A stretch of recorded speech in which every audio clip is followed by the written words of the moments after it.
The Green Bay Packers can't stop talking about those guys. Number one in the herd hierarchy, 2-0 with wins over playoff teams from last year. Health is an issue, Colin. Left tackle Rashid Walker believes they can run the table despite these injuries. I feel like we've been playing pretty clean. As a team, out the fact, we've been playing pretty clean. But as far as the offense, I feel like O-line's been doing good. Jordan Love's been playing phenomenally. And, we all just been playing and seeing executing. That's why we're 2-0 right now. And then the goal is to, keep it going. But I think we can go undefeated, honestly. Cool. Oh, yeah, whoa. Yeah. All right. 2-0, bro. Settle down. Here's a weird thing. They're going to be favored in all these games, Colin. Yeah. They're going to be favored certainly against Dallas next week. They're going to be favored against the Joe Burrow-less Bengals. They're going to be favored at Kyler Murray. Like, again, where are they going to be dogs here? Maybe, not even Philadelphia since they're at home. I don't know if they're going to, maybe Baltimore? We'll see. But they remind me of the early Mahomes Chiefs teams where they can play from behind, they can play with a lead. A lot of teams are not built. Philadelphia is not built to me to play from behind with their power offense. And then there are certain teams that I think are really fun. I mean, is Dallas built to play with a lead? Can they just shut it down and run 12 straight times? I don't know if Dallas can, but they can play from behind with Dak and Pickens and CeeDee Lamb. With the Packers, they could be down 10 points, 4 minutes left. If they had the ball, they're built for that. And they're also built to slow it down, power run it. I don't know. There's nothing about this team so far I don't like. I like everything they do. So I would keep an eye on, so this guy Walker ran his mouth, right? He's their left tackle. You know who he's facing of the Browns this weekend? Myles Garrett. Yeah, that's not great. And the guy next to Walker is a replacement. The kid Banks, he used to be with the Niners because they got the interior injuries. Banks is not good. I would not be shocked if the Browns were frisky here. Banks, Packers spent a lot of money on Banks. Okay. Listen, I'm not going to spend too much time talking about the whole undefeated thing. I think anytime anyone talks like that, it's just kind of absurd. And it's not a matter of like, hey, we believe in ourselves. Hey, it's confidence. He's speaking confidence. No. That's not what it is, okay? It's immaturity is what it is, and it's okay to call that out. It's okay. I'm super high on the Packers. It's still okay to call it out. And just being favorited, teams lose all the time against teams that they shouldn't lose to. So, we have no idea how the game will look against the Eagles, against the Broncos, a rematch against Detroit, against the, maybe a Carson Wentz led Vikings. Like you just don't know. You just don't know. Aaron Rodgers and the Pittsburgh Steelers. That's going to be a really fun game.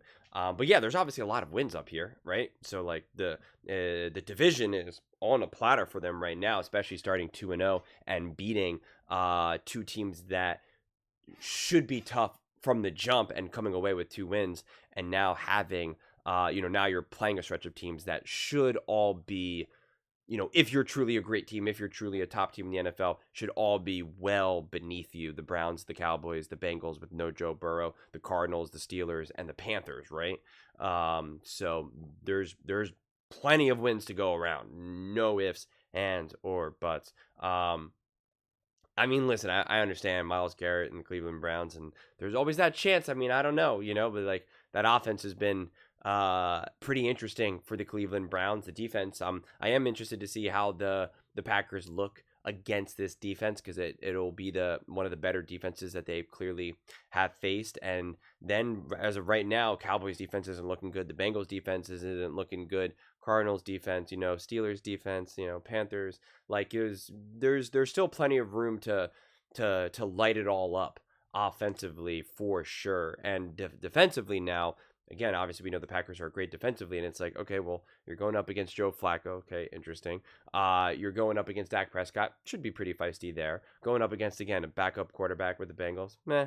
Kyler Murray, I know he's got some great highlights, but it's just hard to ever really believe in him too much. And then again, I think probably the biggest wild card game will be Aaron Rodgers and the Pittsburgh Steelers, because you are just having this factor of Aaron Rodgers playing Green Bay, right? Like there's just going to be a ton of emotion there, and just who knows what the heck that game is going to look about. That has potential to be the most exciting game and the most interesting game of the entire season. So I only just wish it was in Green Bay and not in Pittsburgh. But yeah, no, Packers are obviously in great shape. The only thing that I wanted to say, though, is because Colin said, oh, this Packers team reminds me of the early Kansas City Chiefs team, which is good and not good for multiple reasons, though, because just remember that the Kansas City Chiefs didn't really win the Super Bowl until they actually asked Patrick Mahomes to do less. He threw less. He threw for less yards, less touchdowns. His touchdowns were cut in half. A lot of people just imagine that this was just this ultra high-powered, unstoppable offense just with amazing numbers year after year after year, and that really wasn't the case. 2018 just blew it out of the park, of course, 5,000 yards and 50 touchdowns and or so, whatever the exact final numbers were. But then in 2019, it was cut big time, only 4,000 yards and 25 touchdowns or so. So it's not just about having this high-powered, prolific offense. It's about making the right plays at the right time. And now really the Chiefs have been more successful when they pulled things back, even in 22, when even though the offensive numbers were good, the offense itself, though, was still a lot less explosive in a traditional sense, and a lot of short average depth of targets, like I've highlighted a lot. And so, make no mistake about it, teams always need to continue to evolve and adapt. And saying that this team is built to be able to do this or that, that's all well and good, and that's all great, and that gives you a great feeling of versatility going into any game, and a tremendous amount of confidence that you could be down 21-3 in a bizarre first half and still feel like, all right, we got a chance here, right? We're going to start the second half, we're going to score a touchdown. Now it's 21-10. We're going to get a couple stops, and and then in a blink of the eye, you're like, phew, we're right there. We're a field goal away, and we're to tie this game up, going into the fourth quarter, right? And so that's awesome. And I do agree with Colin, where it's just like, right, this team is also built, and we know how Matt LaFleur is, loves to run the ball. And so when you can get some of those leads, and especially if you have a healthy lead, being able to dominate the time of possession, really keep the other quarterback on the other side of the field, on the bench, but then also seeing Jordan Love evolve into a game management standpoint.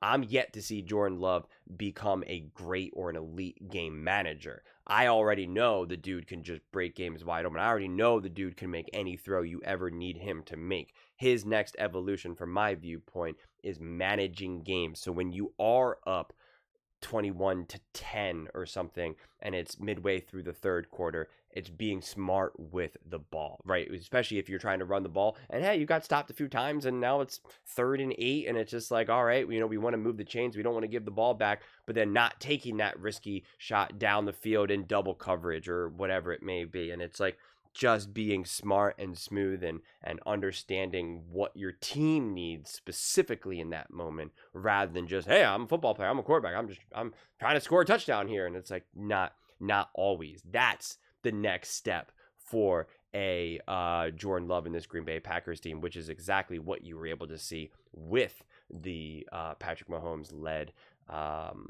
Kansas City Chiefs. So make no mistake about it, that's important. I think I sometimes people get lost in the shiniest objects. So you're like, oh, Patrick Mahomes and the Kansas City Chiefs years ago, like, oh, that offense was amazing, it was so prolific, oh my God, that's great, that's what I want.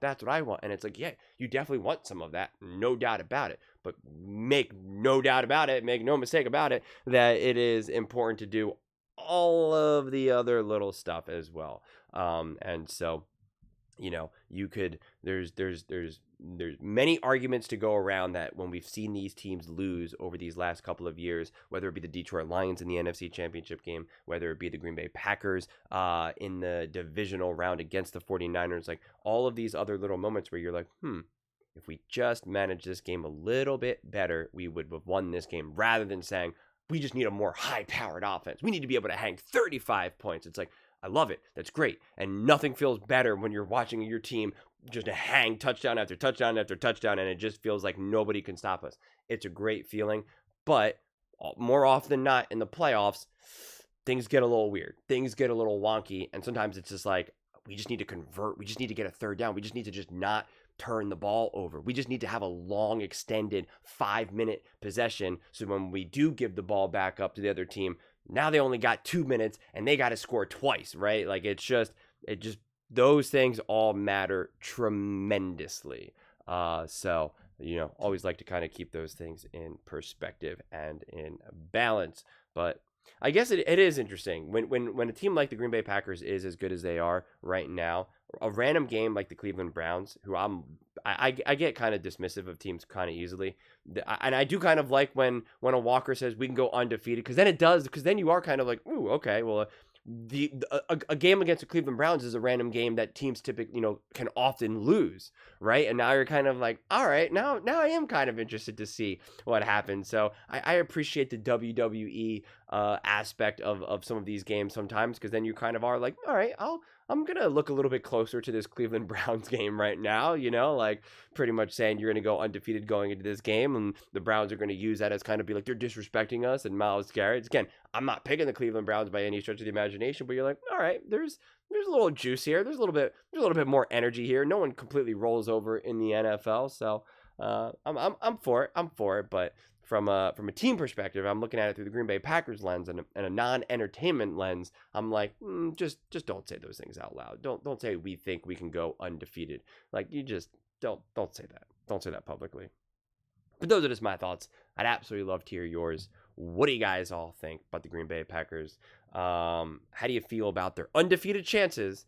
And how do you feel about the early Patrick Mahomes Kansas City Chiefs teams comparison? Let me know in the comments below. I read every single comment. So whether you agree with me or disagree with me, either way, let's get in some discussions. Let's get in some fights. But ultimately, let's just have some fun. And please do consider subscribing. We're building an amazing community here, and I absolutely love to see you part of it. I want to build something that we all genuinely feel connected to. Something that we're really excited to be a part of. I think we're well on our way to doing it. And please don't forget to give this video a thumbs up, as it really does help with the visibility and the algorithm. Thank you so much. See you next time.